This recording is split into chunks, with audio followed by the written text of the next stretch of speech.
विद्या भारती आदर्श शिक्षण समिति बाड़मेर द्वारा संचालित ऑनलाइन क्लासेज में आप सभी का हार्दिक स्वागत और अभिनंदन। आज हम कक्षा चतुर्थी विषय पर्यावरण पाठ 16 हमारे राष्ट्रीय प्रतीक के बारे में अध्ययन करेंगे और जानकारी प्राप्त करेंगे। ठीक है बच्चों, चलिए। हर राष्ट्र की पहचान उनके राष्ट्रीय प्रतीकों से होती है। विभिन्न देश के राष्ट्रीय प्रतीकों का अपना इतिहास, व्यक्तित्व और विशेषता है। ऐसा कहना गलत नहीं होगा कि भारत के राष्ट्रीय प्रतीक उसका प्रतिबिंब है और दुनिया से भारत की अलग छवि बनाने में हम मदद करते हैं। ये दुनिया की सकारात्मक विशेषता को भी प्रदर्शित करते हैं। आइए इस लेख के माध्यम से भारत के राष्ट्रीय प्रतीक और उनका अर्थ इत्यादि के बारे में अध्ययन करेंगे। ठीक है बच्चों, चलिए। यहाँ पे कुछ राष्ट्रीय प्रतीक चिन्हों के चित्र दिए गए हैं। सबसे पहले सारनाथ अशोक स्तंभ है, तिरंगा है, कमल है, आम, रुपए, हॉकी, मोर, बाघ, डॉल्फिन और बरगद के। तो ये हमारा राष्ट्रीय प्रतीक है। और कौन कौन से राष्ट्रीय प्रतीक है, इनका नाम क्या है, ये हम आगे पढ़ेंगे। ठीक है, चलिए। तो पाठ 16 हमारे राष्ट्रीय प्रतीक। सबसे पहले राष्ट्रीय ध्वज, यानी किसी भी देश का एक ध्वज होता है और हमारे ध्वज का नाम है तिरंगा। और हमारा तिरंगा राष्ट्रीय प्रतीक राष्ट्रीय ध्वज।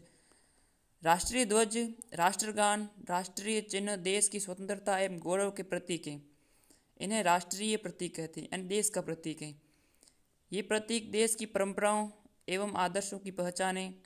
ये राष्ट्रीय एकता, मातृभूमि के प्रति प्रेम और जीवन मूल्यों के प्रेरक है। आपने विद्यालय में राष्ट्रीय पर्व दो प्रकार के होते हैं, एक होता है स्वतंत्रता दिवस और एक गणतंत्र दिवस। राष्ट्रीय पर्व स्वतंत्रता दिवस एवं गणतंत्र दिवस पर ध्वजारोहण होते देखा होगा।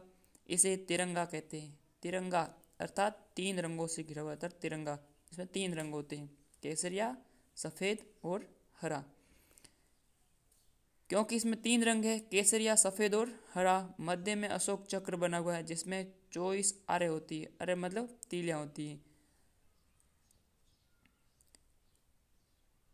तिरंगे में 3 प्रकार के कलर होते हैं, जिसमें सब पहला होता है केसरिया। केसरिया का अर्थ होता है त्याग और बलिदान। ये किसका प्रतीक होता है?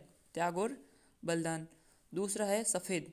सफ़ेद कलर हमेशा शांति का प्रतीक है। और तीसरा है हरा। हरा मतलब हरियाली, खुशहाली, समृद्धि का प्रतीक है। और बीच में जो एक होती है अशोक चक्र, इसमें 24 अरे होती है। और एक दिन रात में घंटे होते हैं 24, अर्थात निरंतर प्रगतिशील का, यानी 24 घंटे प्रगति करते रहने का, अर्थात निरंतर प्रगति, आगे बढ़ते रहने का संदेश देता है। ठीक है, चलिए। दूसरा है राष्ट्रीय गीत एवं राष्ट्रगान। अब ध्वजारोहण के समय राष्ट्रगान जन गण मन गाया जाता है। यह हमें राष्ट्रीय एकता की प्रेरणा देता है, संपूर्ण देश की एकता। अब कुछ प्रश्न यहाँ पे दिए गए हैं कि राष्ट्रगान की रचना किसने की थी।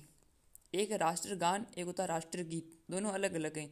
तो राष्ट्रगान की रचना की थी रविंद्रनाथ टैगोर ने।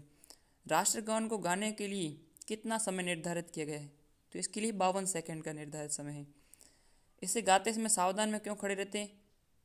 तो राष्ट्रगान को गाते समय सावधान में खड़े रहना क्यों खड़े रहते हैं? तो इसका मतलब है कि इसका हम सम्मान करने के लिए खड़े रहते हैं। हम विद्यालय में प्रार्थना सभा में वंदे मातरम गीत गाते हैं। यह हमारा संविधान सम्मत राष्ट्रीय गीत है। तो राष्ट्रगान का नाम है जनगण मन और राष्ट्रगीत है वंदे मातरम। यह संस्कृत व बांग्ला मिश्रित भाषा में लिखा गया है। इसकी धुन बदली जा सकती है पर राष्ट्रगान की नहीं। जो राष्ट्रगान है उसकी धुन एक ही होती है, परंतु जो राष्ट्रगीत है इसकी धुन हमेशा बदली जा सकती है। ठीक है, और यह संस्कृत एवं बांग्ला मिश्रित भाषा में लिखा गया है।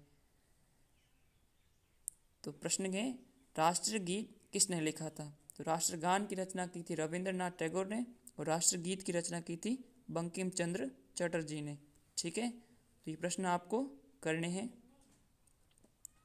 और जो ये लिखा हमारा भारत और हमारे राष्ट्रीय प्रतीक, तो ये जो चार्ट बना है, इसके अंदर जितने भी राष्ट्रीय प्रतीक है, राष्ट्रीय गौरव है, जितने भी, जैसे कि सबसे पहले देखिए यहाँ से हमारी लिपि का नाम, नारा, राष्ट्रगीत, ध्वज, राष्ट्रगान, चिन्ह, वाक्य, पुष्प, फल, पक्षी, पशु, वृक्ष, पंचांग, खेल, मुद्रा, मिष्ठान, जल जीव, नदी, सूचना पत्र, राष्ट्रीय योजना, राष्ट्रीयता, पकवान, पर्व, विदेश नीति, पुरस्कार, पिता, राष्ट्र, भाषा।